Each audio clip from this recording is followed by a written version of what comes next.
So hello everyone and welcome to the Onius guide. आज हम बात करने वाले हैं कॉस्मिक गोस्ट राइडर के बारे में, जिसके बारे में बहुत लंबे टाइम से बात करना चाहता था। बट अब क्योंकि गोस्ट राइडर ऑफिशियली अनाउंस हो चुकी है, तो अभी एक परफेक्ट टाइम है इस करेक्टर के बारे में बात करने का। और सिर्फ यही वर्जन क्यों गोस्ट राइडर का? क्योंकि थैनोस और डॉक्टर डूम दोनों से लड़ चुका है। और ये कोई नॉर्मली आग की लपटों में लिपटा हुआ गोस्ट राइडर नहीं है, और ना ही इसका नाम जॉनी ब्लेज है। ये है फ्रैंक कैसल, जिसे तुम पनिशर के नाम से भी जानते हो, जो राइड करता है एक कॉस्मिक स्पेस बाइक और गले में लटकाता है एक टाइम स्टोन। और इसने अपनी इसी स्पेस बाइक के पीछे थानोस को जंजीर में बांधकर पूरे स्पेस में रगड़ा था। इसके बाद में भी अभी भी एक सवाल है, क्या ये सच में डॉक्टर डूम को हरा पाएगा? उसके लिए हमारे को इस कहानी को स्टार्टिंग से शुरू करना पड़ेगा। और ये कहानी शुरू होती है 2016 की थैनोस कॉमिक बुक सीरीज से। वैसे तो इस कॉमिक बुक सीरीज को नाम दिया गया है Thanos wins, but Frank Castle इस कहानी को नाम देना पसंद करता है 3 डेविल्स एंड 1 फूल। ऐसा इसलिए क्योंकि देखो, थैनोस की कॉमिक्स में ज्यादातर दिक्कत लेडी डेथ को लेकर के है। अब तुम्हारे को शायद पता है या नहीं पता, बट लेडी डेथ, डेडपूल और थैनोस का लव ट्रायंगल है, जिसमें से डेथ हमेशा हमेशा डेडपूल को चुनती है, जो बात कभी भी थैनोस को हजम नहीं होती। और डेथ से भी रिजेक्ट होने का मतलब है अमर होना। इसी पावर की हेल्प से थैनोस पूरे यूनिवर्स को कॉन्कर करने निकल पड़ता है, इंक्लूडिंग अर्थ। और इस सिलसिले में वो अर्थ के mighty heroes, Avengers, fantastic four, Spiderman, X Men सभी को हरा देता है, और विलन्स को भी, और इंक्लूडिंग फ्रैंक कैसल। अब फ्रैंक कैसल मरने के बाद अपने कर्मों के चलते पहुंचता है हेल में, वो कर्म जिन्हें ये कहता था जस्टिस, पनिशमेंट।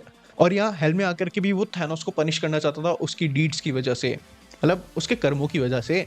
और यहाँ पे उसको मिलता है मेफिस्टो, और मेफिस्टो तो भाई डील्स करने में परफेक्ट है। मेफिस्टो पनिशर के साथ में भी डील कर लेता है, और पनिशर राजी भी हो जाता है इस डील के लिए। बट पनिशर को ये बात बहुत देर बाद जाकर के रियलाइज होती है कि उसने ये क्या कर लिया, क्योंकि पनिशर जब वापस जिंदा होकर के बनता है ghost rider, the spirit of vengeance, तो उसे रियलाइज होता है कि अर्थ पे तो कोई बचा ही नहीं है, वो किसको पनिश करेगा। और साथ ही थैनोस भी अर्थ को छोड़ के जा चुका है, जिसकी वजह से अब वो काफी सालों तक अर्थ पे अकेला भटकता रहता है। बट एक दिन गैलेक्टस भी अर्थ पे आता है, वो भी काफी ज्यादा जख्मी हाल में। और इस बार वो अर्थ को खाने नहीं आया था, अब की बार वो अर्थ से मदद मांगने आया था। वो अर्थ पे आकर के रीड रिचर्ड्स को ढूंढता है, बट यहाँ पे कोई नहीं बचा था, सब मर चुके हैं। और अगर उसे कोई मिलता है तो वो होता है पनिशर, या अब इसको गोस्ट राइडर बोलेंगे यहाँ से, ठीक है। तो गोस्ट राइडर से मिलने के बाद में उसे रियलाइज होता है कि अब यहाँ पे कोई भी नहीं है जो उसकी हेल्प कर पाए। बट इसके बाद में भी गोस्ट राइडर उसके सामने एक डील रखता है, जिसके अकॉर्डिंग वो गैलेक्टस को कॉस्मिक पावर्स के बदले अर्थ ऑफर करता है। मतलब भाई दोगलापन देख रहे हो भाई का, वो अपने मोरल्स वगैरह सब भूल चुका है। उसे अब सिर्फ बदला चाहिए, वो भी थैनोस से। उसको पनिश करना चाहता है कि उसने इस अर्थ के साथ में क्या किया, और गैलेक्टस तो बदला चाहता ही है थैनोस से, तो वो राजी भी हो जाता है। बट अर्थ को डिस्ट्रॉय अभी तक वो नहीं करते, और वो सीधे पहुंचते हैं थैनोस से लड़ने, जहां थैनोस सिर्फ एक स्ट्राइक में गैलेक्टस का। इसके बाद फ्रैंक कैसल एक बार फिर से पलट जाता है, और वो बन जाता है the rider, the right hand of the mad titan. अब इसके बाद थैनोस के लिए जीतने के लिए कुछ भी नहीं बचा था, वो पूरा वर्ल्ड कॉन्कर कर चुका था, और वो बोर हो रहा था। बट उससे पहले मैं तुम्हारे को थैनोस की इविलनेस के बारे में बताऊं, तो थैनोस भाई इस हद तक इविल था, उसे अपनी की पे जरा से भी शर्मिंदगी नहीं थी। उल्टा वो गोस्ट राइडर की पेनेंस ऑफ स्टेयर, यानी कि आंखों में देखकर अपने सभी कुकर्म देख करके एंजॉय करता था कि भाई मैंने ओडिन को मारा, मैंने फैंटास्टिक फोर को मारा, मैंने स्पाइडरमैन को मारा। इसके बाद में राइटर्स खुद भी नहीं लिख पाते कि थैनोस ने और क्या क्या इविल काम किए। तुम लिटरली पढ़ सकते हो कि उन्होंने यहाँ पे ये लिखा है कि अगर हम इसके आगे लिखेंगे तो तुम शायद कॉमिक बुक ही ना पढ़ो।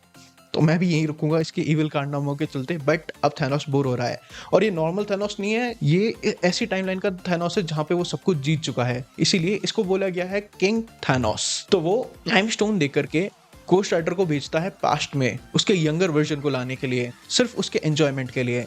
अगर तुम थोड़ा सा भी कंफ्यूज हो रहे थे कि भाई गोस्ट राइडर तो थैनोस को जंजीर में बांध करके पूरे स्पेस में रगड़ता हुआ ले जा रहा था, तो वो ये यंग थैनोस था जिसे किंग थैनोस ने भेजा था। तो ये थी कहानी पनिशर के गोस्ट राइडर से कॉस्मिक गोस्ट राइडर बनने तक की।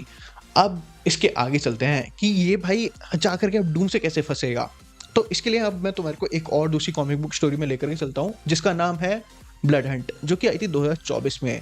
बट 2024 में कहानी इतनी सिंपल नहीं थी। 2024 के कॉमिक बुक इवेंट्स में अर्थ पर एक वेम्पायर अटैक होता है, जिस स्टोरी को नाम दिया गया है ब्लड हंट। अब इस स्टोरी में काफी सारे सुपर हीरोज वैम्पायर बन जाते हैं, including doctor strange, miles Morales का स्पाइडरमैन। तो भाई सिचुएशन काफी ज्यादा क्योटिक हो जाती है। तो उस समय डॉक्टर डूम सॉर्सर सुप्रीम की पावर एब्सॉर्ब करके बनता है करंट अर्थ का सॉर्सर सुप्रीम, जिन पावर्स की हेल्प से डॉक्टर डूम अर्थ को वैम्पायर आउटब्रेक से तो बचा लेता है, बट इसके बाद डूम के अपने खुद के भी तो एम्बिशंस होते हैं। जिसके बाद एक नेक्स्ट स्टोरी चलती है, यानी कि नेक्स्ट सक्सेसिव ईयर में 2025 में डॉक्टर डूम अभी भी सॉर्सर सुप्रीम है और वो पूरे अर्थ नहीं पूरे वर्ल्ड को कंट्रोल करना चाहता है। इसी वजह से उस स्टोरी का नाम दिया गया है वन वर्ड अंडर डूम।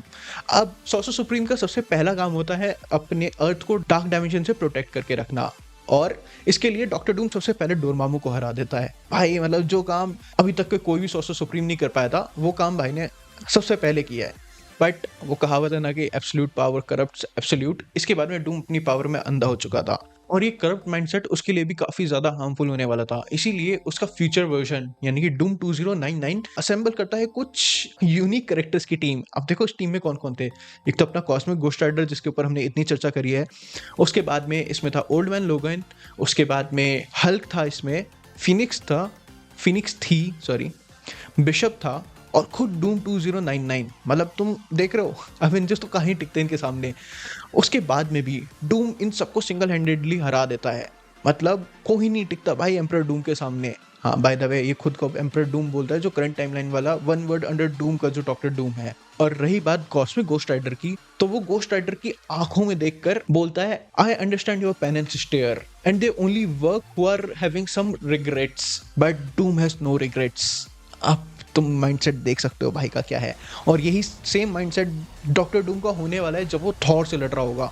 तो इसके बाद गोस्ट राइडर या किसी और कैरेक्टर की कोई भी पावर डूम के सामने काम तो नहीं आती, बट डूम सिर्फ यहीं तक ही नहीं रुकता, वो अपने मैजिक से स्पेल को ही उल्टा कर देता है। और ये गोस्ट राइडर कोई नॉर्मल गोस्ट राइडर नहीं है, ये पनिशर है जिसने इतने कांड किए हैं कि तुम सिर्फ एक के पश्चाताप के लिए अपना जीवन त्याग सकते हो। ये वॉर में लड़ चुका है, इसने अपनी फैमिली खोई है पूरी, इसके बाद में ये अपने जजमेंट के लिए पता नहीं कितने लोगों को पनिश कर चुका है। तो जब ये स्पेल कॉस्मिक गोस्ट राइडर पे उल्टा पड़ता है तो भाई वो अपना आपा ही खो देता है, वो ऐसे सिर पकड़ के भाई बीच बैटल में अलग हो जाता है, कोई नहीं संभाल पाता उससे।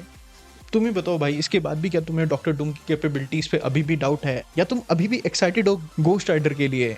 मैं तो अब भी यही कहूंगा कि गोस्ट राइडर तो चलो फिर भी ठीक है, बट जो डूम हर साल अपनी माँ की सोल को हेल से आजाद करने के लिए मेफिस्टो से हार रहा है, उसका क्या?